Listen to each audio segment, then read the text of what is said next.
this president was willing to put his name on an article in the Washington Post exactly 1 month after the assassination of our president, while LBJ is president.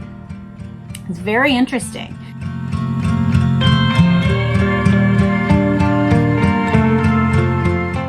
Hello and welcome back to my channel. And if you're new, then welcome. I am Jess, Connell, and I would love to earn your subscription today. Well, we are in the middle of a walkthrough of a historical and literary look at the Kennedy assassination, specifically the JFK assassination. And we are looking through a variety of excellent books. This is the one for next time, that will give us a robust picture of what was going on historically. Well, today we are actually looking at an article, and we're going to get into that in just a minute, but I want to let you know about two things that are coming up within the month. So one is that I'm going to be speaking at the JFK Historical Group, and I'll be speaking on the Thursday. I'm really excited, really thankful and humbled that they asked me. For those of you who know, I'm in my first year of researching the case. So it's really gracious of them to have even invited me. I have so much I need to learn. So I will be speaking on the Thursday, and we'll be talking about some interesting things that I hope will benefit those who are interested in the JFK case and those who have long time been researchers, as well as those who come behind us who haven't yet encountered the case. So that's a little bit about my talk. And I also want to say they have made some packages for those who are interested in just attending the one talk. They have also made some packages for those who are interested in attending just one day. So you can go ahead and click on the link and find out more about that. I also want to let you know they did offer, I believe there's a main speaker's room, but then there's an additional room that they have offered in case I have people who would like to meet and visit for a bit. So if you plan to attend, let me know. The other thing is that I will be attending the Lancer conference, but if you're going to be attending Lancer, I'll be there as well. If you're not attending Lancer and you're interested, they did give me a 10% discount code that you can use. So that 10% code is JFK10. So you can use that code to get 10% off. So that is my announcements about that. So today we're going to be reading an article, and it is one that I didn't realize had happened. And it was published 1 month to the day after JFK's assassination. It is a very impactful and insightful article when you consider the timing and the author. The author is Harry S. Truman, a former president. This article was published in the Washington Post on December 22nd, 1963. The title is Limit CIA Role to Intelligence. December 22nd, 1963. Here we go. I think it has become necessary to take another look at the purpose and operations of our Central Intelligence Agency, the CIA. What an explosive first sentence, you guys. Consider, put yourself in that mindset. Did the 1963 reader have a well-defined idea of what the Central Intelligence Agency even was? My argument would be they did not. We were a very naive people, and those kinds of clandestine services were hinted at in literature and storied, but not necessarily something that was highly developed in the American mindset. The fact that he goes there in the very first sentence, and the fact that he actually does Central Intelligence Agency and then dash CIA, tells us something about he's informing his readers. He's also alerting his readers. Let's keep reading. I think it has become necessary to take another look at the purpose and operations of our Central Intelligence Agency, CIA. At least I would like to submit here the original reason why I thought it necessary to organize this agency during my administration, what I expected it to do, and how it was to operate as an arm of the president. I think it is fairly obvious that by and large, a president's performance in office is as effective as the information he has and the information he gets. That is to say that assuming the president himself possesses a knowledge of our history, a sensitive understanding of our institutions, and an insight into the needs and aspirations of the people, he needs to have available to him the most accurate and up-to-the-minute information on what is going on everywhere in the world, and particularly of the trends and developments in all the danger spots in the contest between East and West. This is an immense task and requires a special kind of an intelligence facility. Okay, so here is out of the gate him saying, look, I was the president who thought it necessary to organize this beast of the CIA. He says, I'm going to tell you what I expected, how it was supposed to operate as an arm of the president. There's so much packed into this one opening paragraph and the first real body of this article. If you don't know, let's set him historically.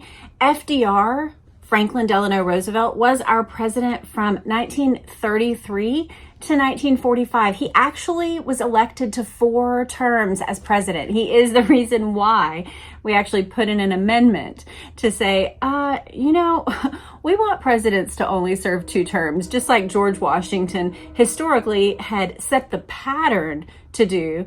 And yet there was no law in place. It was just thought to be a good idea. Hey, we don't like kings, so we'd like for there to be a limit on how much influence one person can have over our system. So we're going to limit you to 2. George Washington did that by his own volition. All the other presidents afterward followed it as tradition, except for FDR. So FDR had come. He had been our president all through World War II. Harry Truman had been FDR's vice president at the time that he passed away in office. And so he took office in 1945. He served out that term, was elected one more time, and then opted not to seek re-election in 1952. 1952 was when Eisenhower became president. I like Ike. Dwight Eisenhower was our president for 2 terms. And that is the president who was between Harry Truman, who wrote this article, and John F. Kennedy. So Harry Truman, the president that was just 2 presidents back. So Kennedy, Eisenhower, then Truman. Truman had just been 2 presidents back. He was the president post FDR, post World War II. He had organized the CIA for this reason. He said it was supposed to operate as an arm of the president. And he says, I think it's very obvious that the president's performance is only as good as the information he receives. He says he already should have a knowledge of history, an understanding of our institutions, an insight into the needs and aspirations of the people. But he needs to have up-to-the-minute, accurate information about what's going on in the world, particularly new trends and developments that are happening and danger spots. This is with the hindsight, the 2020 look at World War II that he had at that time. I had to wait for the street sweeper to pass. Of course, every president has available to him all the information gathered by the many intelligence agencies already in existence. The Departments of State, Defense, Commerce, Interior, and others are constantly engaged in extensive information gathering and have done excellent work. But their collective information reached the president all too frequently in conflicting conclusions. At times, the intelligence reports tended to be slanted to conform to established positions of a given department. This becomes confusing, and what's worse, such intelligence is of little use to a president in reaching the right decisions. Therefore, I decided to set up a special organization charged with the collection of all intelligence reports from every available source and to have those reports reach me as president without department treatment or interpretations. I wanted and needed the information in its natural, raw state. So natural, raw, he puts in kind of scare quotes or quotes, natural, raw state. So he wants a natural, raw look at something that's happening without it being slanted towards, well, Department of State wants to put more people in this country, so we're going to highlight this country's tensions, right? He's saying, just bring it to me in its natural, raw state. So I wanted and needed the information in its natural, raw state and in as comprehensive a volume as it was practical for me to make full use of it. But the most important thing about this move was to guard against the chance of intelligence being used to influence or to lead the president into unwise decisions. And I thought it was necessary that the president do his own thinking and evaluating. Well, I have to say, as I read this, I'm disappointed with the analytical skills of Harry Truman. On the one hand, I'm grateful that he's calling it out on December 22nd, 1963. But the very reason for creating this group is the avoidance of what he claims to highlight, that the president do his own thinking and evaluating. One of the things that a president must do is hear many different points of view and then say, okay, I'm the person they elected. I'm going with my gut. I'm going to make the decision that I deem valuable. I have the mandate of the people. There is a sense of ownership over decisions, autonomy that has been given to me by the people. And so therefore, I need to use my skills to take in many different perspectives and go, okay, here is what we're going to do, given the things that I have determined from my interactions with the people over the course of the election, with my understanding of the world, with the judgment that I've been endowed with, that the people saw and gave me authority to use. Now I'm going to intake this information and I'm going to make the best decision that I can. That is the authority of the president. That is the role of the president. And I think what you may already be thinking, as I am, is the CIA has just become one of these additional sources of intel with its own slant and bias, with its own goals and desires for the world. And so by creating this supposedly natural, raw intelligence arm, what he actually did was give another body access to gather, collect, collate and edit and present intelligence information. By doing that, what he did was create just another voice with its own interests. The problem is he's trying to say the president has to do his own thinking and evaluating, and also it was a little too much thinking and evaluating. So instead of thinking and evaluating on many different voices in intelligence, what I did was create an additional voice of intelligence that would rule them all, right? One ring to rule them all, one wing to bind them. We have all these agencies who were giving him intelligence, departments of state, defense, commerce, interior, and others that were gathering information and have done excellent work, he says. But there was too many conflicting conclusions. I wanted one organization. And so what he did was create the one ring that ruled them all. And we are seeing the downfall 1 month later. Again, I want to set this all in context. This isn't just a critique of the CIA. It's a critique of the CIA at a critical moment in our history. 1 month after our president was assassinated, the president who created this organization is saying, hey, heads up, I want to remind you why this organization was created, and I want to call it back to the purpose and operations that were intended. Let's keep reading. It says, since the responsibility for decision making was his, the president, then he had to be sure that no information is kept from him for whatever reason at the discretion of any one department or agency, or that unpleasant facts be kept from him. I mean, you see the smile on my face, perhaps. The CIA has been the organization that has defeated the communication of accurate information throughout each of the JFK investigations that have come since his assassination. So this very thing of information being kept at the discretion of one agency, again, he just created a different ring that was over all the other rings of power. If you don't know, I'm referencing the idea from The Lord of the Rings by Tolkien that there were these, rings of power, but then one ring could rule all the other rings. That's kind of what happened is we had a lot of tentacles of power. And then Harry Truman was like, hey, I'm going to create the CIA that has the power to speak with one voice, with just raw natural intelligence. Just bring me the data, and it is rawest, purest form. And yet that isn't what happened.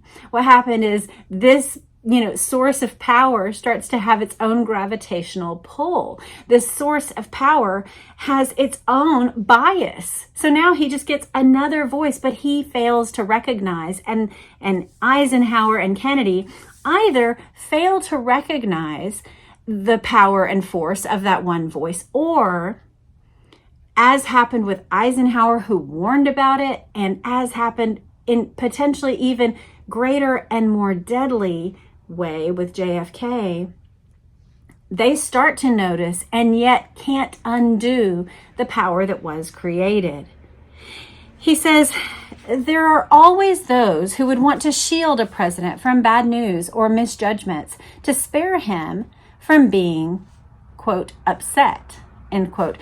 What he fails to note, he says, kept from him for whatever reason at the discretion of that department or agency, or unpleasant facts that are kept from him, bad news, misjudgment, or upset. What he fails to recognize is those with malintent, those who want to get away with their own little kingdom of power that they have going on, and do not want to inform the president for nefarious reasons. He doesn't mention that as a possibility here, but we know it is a possibility. For some time, I have been disturbed by the way CIA has been diverted from its original assignment. It has become an operational and at times a policy-making arm of the government. This has led to trouble and may have compounded our difficulties in several explosive areas. So he's saying it was supposed to be an organization charged with the collection of all intelligence reports and then have those reports reach me without any treatment or interpretation. I wanted the raw state of data as comprehensively as it could be. He's saying it wasn't meant to be operational. There were not meant to be operatives, right? Agents out doing various super important missions. There was not meant to be policy making going on where they're coming up with their own way of doing things and operating that's different. It was supposed to be an arm of the president. And this difference between what was intended and what has become has led to trouble and may have compounded our difficulties in several explosive areas, he says. I never had any thought that when I set up the CIA, that it would be injected into peacetime cloak and dagger operations. Some of the complications and embarrassment I think we have experienced are in part attributable to the fact that this quiet intelligence arm of the president has been so removed from its intended role that it is being interpreted as a symbol of sinister and mysterious foreign intrigue and a subject for Cold War enemy propaganda. So he is pointing to, I didn't mean for this to be a thing that was cloak and daggering in everyday life. Like, yeah, maybe go do some necessary spy work if we're at war, which was what he experienced, right? During World War II as the vice president, and then very little of his time as president was actually during World War II, but it was. That's when he came into office. So his mindset was, when we're at war, I need to be able to be certain of what intelligence I'm receiving. Now, that is a fallacy that we've already talked about. You actually can't have some organization operate with high ethics and morals. What happens is it gets corrupted by the power. Power corrupts, absolute power corrupts absolutely. That's the quote.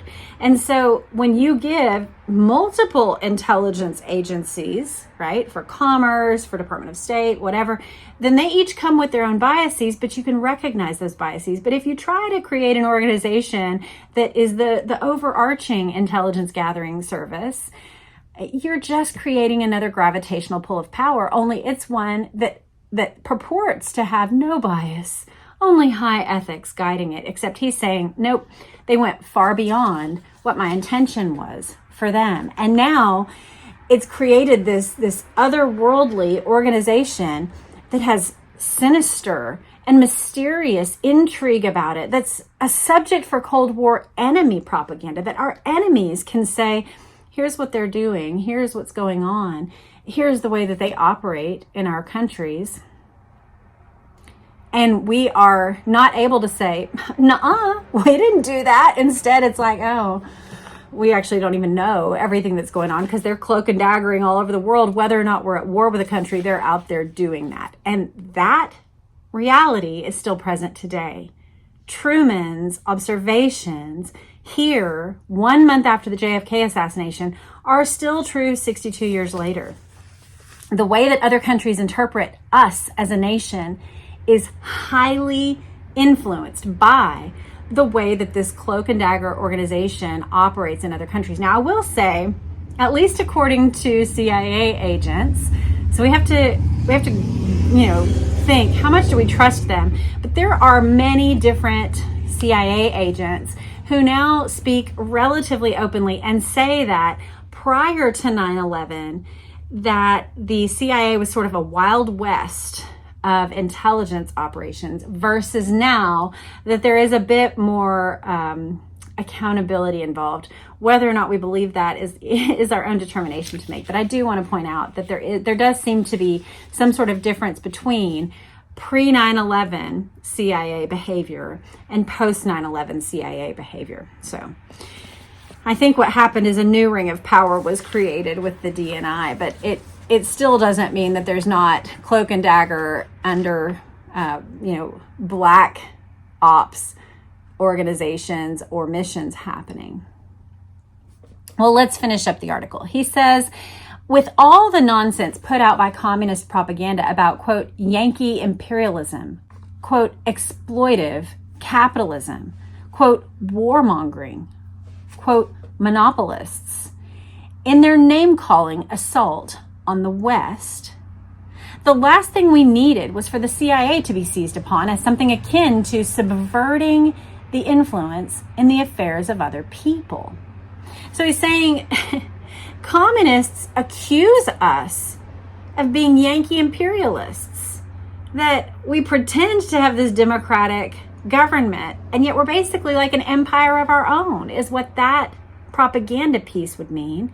Exploitive capitalism, that, oh yes, we're capitalists, but only if we can exploit you. That these are the kinds of messages that can be put out about us if we're not careful how we move about in the world. If we go about like imperialists, like capitalists who will exploit you, like we are warmongers, we are people who are thirsty for blood, or monopolists, that we're actually interested in coming and taking over an industry and then being the only ones who do that industry so that we can make the profit.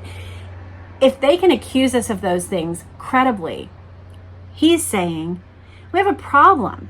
We shouldn't be seen as something that subverts the influence of the will of other peoples in their countries. That's not who we're supposed to be at all. In this, he's calling us back to George Washington's warning against entangling influences on other countries. George Washington warned us, don't go get into a bunch of skirmishes in other places. Don't entangle yourselves in wars and problems. There's the idea of keeping your focus on your own problems, not entering everybody else's fight, right? Not going in and getting your little word in on someone else's internal argument. If there's a civil war brewing, or if there's a continental argument between two nations, we don't have to go insert ourselves into those. That was George Washington's perspective. And Truman is saying, we don't need to be a subverting influence in the affairs of other people. We don't need to be people who contribute by our CIA to propaganda from other nations that ultimately harms us. I well knew the first temporary director of the CIA, Admiral Sowers, and the later permanent directors of the CIA, General Hoyt Vandenberg and Allen Dulles. These were men of the highest character, patriotism, and integrity. And I assume this is true of all those who continue in charge. It's interesting, of course, that he mentions Allen Dulles, and he calls him a man of the highest character, patriotism, and integrity. But here's his closing statement. Let's hear it and ponder it together. He says, but there are now some searching questions that need to be answered. I therefore would like to see the CIA be restored to its original assignment as the intelligence arm of the president, and that whatever else it can properly perform in that special field, and that its operational duties be terminated or properly used elsewhere. We have grown up as a nation, respected for our free institutions and for our ability to maintain a free and open society. There is something about the way the CIA has been functioning that is casting a shadow over our historic position, and I feel that we need to correct it. There's so much packed in here, so let me first start with the big picture that I'm seeing. There's this concept that sometimes we see in Bible study. It's called bookends in English, but it was an actual literary device in Hebrew and in Greek that we see sometimes, where in Greek, I believe it's called an inclusio, but where whatever happens at the start of a passage or at the start of a book, if it's echoed at the end of the passage or at the end of the book, then essentially it's acting like brackets, like, hey, this is the main idea that you'll find in between these two bookends, okay? An inclusio. And I see that here. I don't know that Truman is meaning to. I do think he is giving one main idea and he's bracketing it. But here is what he says at the first. He says, I think it has become necessary to take another look at the purpose and operations of our CIA. And he says, I'm going to tell you the original reason. And then he says, this is at the end, he says, there are searching questions that need to be answered. And his final sentence is, there is something about the way the CIA has been functioning that is casting a shadow over our historic position. And I feel that we need to correct it. So he is giving a clear look. There's a problem here. It's become necessary to take another look. There are now searching questions that must be answered. And of course, we're left going, why now? And the answer is, it's 1 month after our president has been assassinated.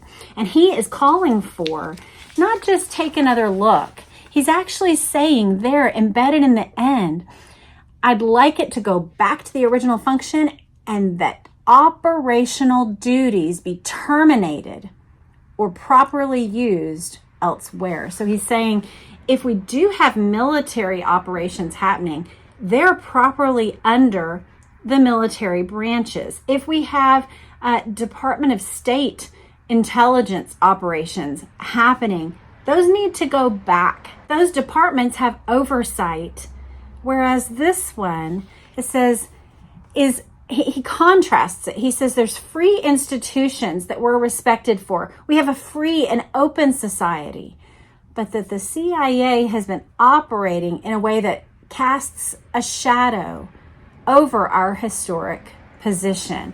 We haven't grown up as a nation with the CIA. We haven't been respected for our free institutions having the CIA right there. We haven't been respected for the ability to maintain a free and open society and have the CIA. That actually, the CIA is this new thing that I created. I meant it for these reasons, to like collate intelligence, but what happened is they created their own cloak and dagger operations arm going on. They have their own operational duties that they're carrying out that were never a part of the original intent. So you and I are left, that's the end of the article. You and I are left going, why did Harry Truman write this now? Another aspect here is that we sometimes miss it, because actually President Obama has been one who speaks post-presidency. He'll give little talks, he'll give little warnings, he'll give his thoughts on the microphone. Prior to President Obama, that was a huge no-no. That's why we see, I think people like to say, like, see, they all loved Obama. That's not the case. Bush and Obama personally like each other. But President Bush and President Bush before him and Reagan would have had major beefs with President Obama's policies. And yet there was an institutional memory of, hey, I know what it's like to be the guy in the seat who's making the decisions. And so I'm not going to call shots after I've had my shot. My shot was when I was president. Now my job is to retire into relative obscurity. And that is the historical position of the president, that they were not generally saying anything. They weren't inserting themselves into domestic policies after they'd already served as president. So this article is actually a deviation from that norm, and therefore it merits our even greater attention. Wow, this president was willing to put his name on an article in the Washington Post exactly 1 month after the assassination of our president, while LBJ is president. It's very interesting. We read recently that one of the calls that happened with LBJ was his call with Eisenhower, and him saying, I'm sure gonna need your support. I need it now more than ever. You know, that was his thing. We didn't see his interactions with Truman, although I'm sure there's recordings of that. So here we have a former president inserting himself in the very first month of LBJ's presidency. And what he's doing is saying, hey, red alert nation, we have this operational intelligence agency that is now the ring of power. I did it. I gave them that power. Let me tell you what the original intent was, and let's dial it back. Now, of course, it wasn't dialed back. And we're going to see, you know, I've been kind of reading through the Warren Commission volumes. I have my little volume sitting right here because I've been reading through, trying to see certain testimonies and make sense of some of the discrepancies. But one of the things we're going to see with not just the Warren report, but we will take a quick look at the HSCA as well once we get past the Warren report. One of the things that we see in those investigations is that the CIA subverted information. They actually did the exact thing that he did not want, which was slanting, conformed, and keeping information from the president. He said his goal, the most important thing, was to guard against the chance of intelligence being used to influence or to lead the president. I thought it was necessary that the president do his own thinking and evaluating. So now 62 years later, we have this intelligence arm that the man who created it was warning about just 1 month after Kennedy's assassination. Well, I'm interested in hearing your thoughts. I'm interested, probably there are people who have listened to this episode and say, Jess, there is some update that you don't know about, or there was some clapback to this article. If you know about something like that, please leave it in the comments. If there's additional information that we need that was either a response to or a reference to this article, please let me know. But that is what we're going to look at today. Come back next time. We are going to be getting into the beginnings of the Warren Commission. So we're going to do that through Jim Marr's book, Crossfire. So I hope you'll come back for that. Let me know in the comments what you noticed about this article.